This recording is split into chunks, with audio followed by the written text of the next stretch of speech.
Hola a todos de nuevo. Seguimos en estos vídeos relacionados con los modelos de negocio emergentes y en este caso querría comentaros tres conceptos. El primer concepto es el que tanto se habla relacionado con los modelos de negocio en base a plataformas. El segundo tendría relación a lo que se llama la mayor personalización o a una personalización mucho más personal. Y por último, lo que tiene que ver con el boom de los modelos de suscripción. Vamos allá con el primero. ¿Por qué se habla tanto del modelo de negocio de plataformas? Como veis en el gráfico hay una razón muy simple, que las empresas más valiosas actualmente en el mercado son basadas en ese modelo. ¿Qué es ese modelo de negocio de plataformas? Bueno, realmente un modelo de negocio basado en plataforma es una idea simple y no es nueva. Es un modelo que crea valor facilitando la interacción y las transacciones entre vendedores y compradores. Algo simple, ¿no? En el ejemplo que vemos a continuación, el de Android, el dueño de la plataforma es Google, quien posee la propiedad intelectual y a su vez pues decide quién puede entrar en esta plataforma y de qué manera. A su vez, la plataforma tiene unos proveedores de los devices que se dicen o de las interfaces de la misma plataforma.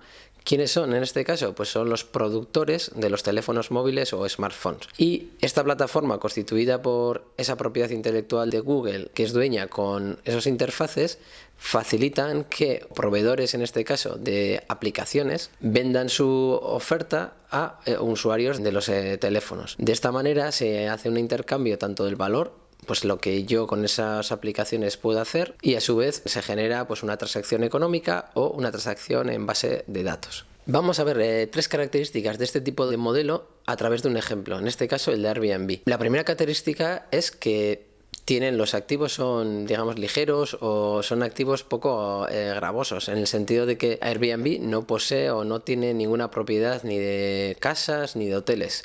La segunda característica es que utiliza o tiene pocos costes marginales. ¿Qué quiere decir esto? Si lo vemos bien en el ejemplo, Airbnb no necesita contratar a gente que te lleve a casa o te abre las casas, sino que son los propios hosts o los que ponen a disposición de la plataforma sus casas los que hacen ese trabajo. Y por último, el efecto de la red. ¿Qué quiere decir esto? Pues que cuanto más host haya, más alojamientos disponibles, más usuarios, y viceversa. Si hay más usuarios, más hosts interesados en entrar a la plataforma habrá. En una plataforma el valor se crea, se intercambia y se consume de diferentes maneras y en diferentes lugares. Además, las plataformas se escalan mucho más rápido que negocios tradicionales porque eliminan las barreras de entrada. Como hemos dicho, no hay que comprar activos o no tenemos costes tan grandes como en otros tipos de negocio. Y por último, las plataformas lo que hacen es transformar las organizaciones. ¿Por qué? Porque ya no es tan importante qué valor creamos nosotros para el mercado, sino que el valor se crea en esa comunidad de usuarios. Nuestro rol principal es esa orquestación o esa organización de esa comunidad o ecosistema. Pasamos del control de recursos a organización de recursos. Pasamos de la optimización interna a la facilitación externa, de hecho lo más valioso, y pasamos del valor al cliente al valor del ecosistema. Un modelo de negocio de plataforma implica pasar de soluciones parciales, a menudo físicas, con transacciones independientes, a soluciones completas, integradas y con transacciones recurrentes. Veamos ahora ejemplos de modelos de plataforma clasificados por tipologías. En este caso vemos la primera clasificación como con los modelos de suscripción, ¿no? Como tenemos un Spotify, Netflix o un Prime Video.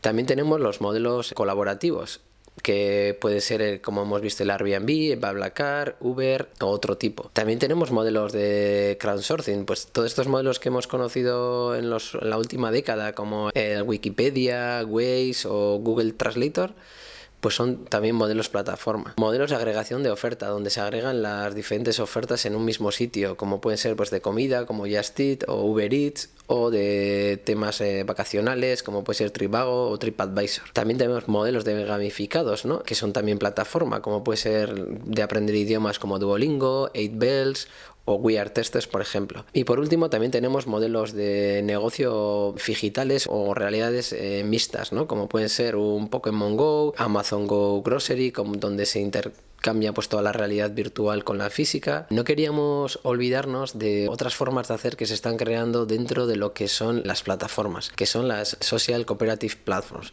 ¿Por qué? Si bien hemos dicho que las plataformas son las empresas más valiosas en la actualidad y que evidentemente maximizan todos esos beneficios, estas nuevas maneras y plataformas que están apareciendo, seguramente en parecidos ámbitos de actuación, están apostando por otros modelos de empresa donde los trabajadores son dueños de las mismas y apuestan por otro tipo de retribución y de impacto. El segundo apartado que quería comentaros tiene relación con la personalización, diríamos de segunda generación.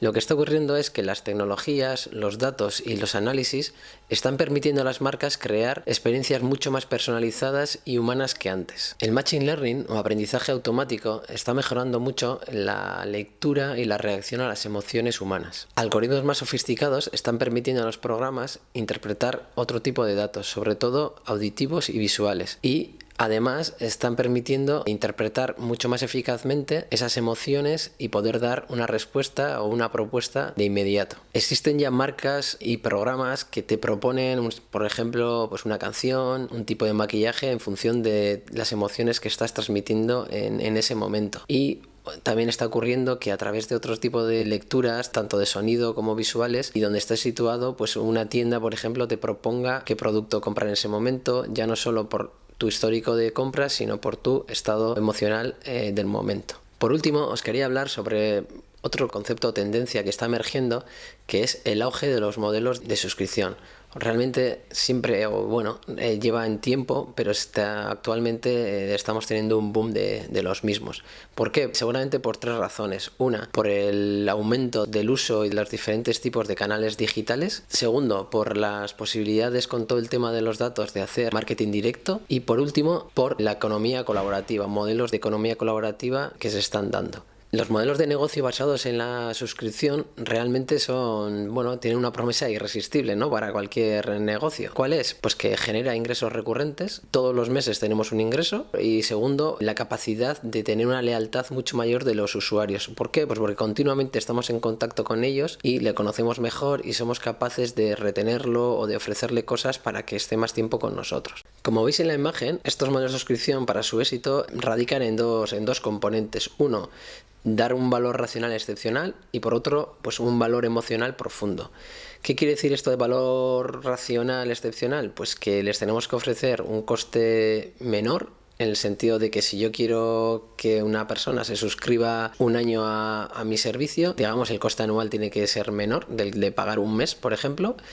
Tenemos que darle también algo que sea muy conveniente, adaptado a sus necesidades, entonces conveniente. Y por último, ir ofreciéndole pues ciertos incentivos y premios por ser miembro o parte de esta suscripción. Además, el valor emocional pues tiene diferentes partes. Sí que tenemos que trabajar mucho la identidad o esa pertenencia a la comunidad de donde estoy suscrito. No solo vale que por estar suscritos tener una serie de servicios, que por supuesto tienes que tenerlo, pero el elegir una suscripción u otra tiene que tener mucho que ver con el que me gusten los valores o comparta los valores de esa comunidad y de esa suscripción, ¿no? Y por último, evidentemente, en este valor emocional hay que trabajar mucho la experiencia. Cuando hablamos de experiencia, hablamos de que yo me sienta especial consumiendo ese servicio y tenga pues esas sorpresas, ¿no? Pues por ejemplo, cuando me ofrecen o me recomiendan para ver esta noche una película, o me ofrecen o me llega a casa un producto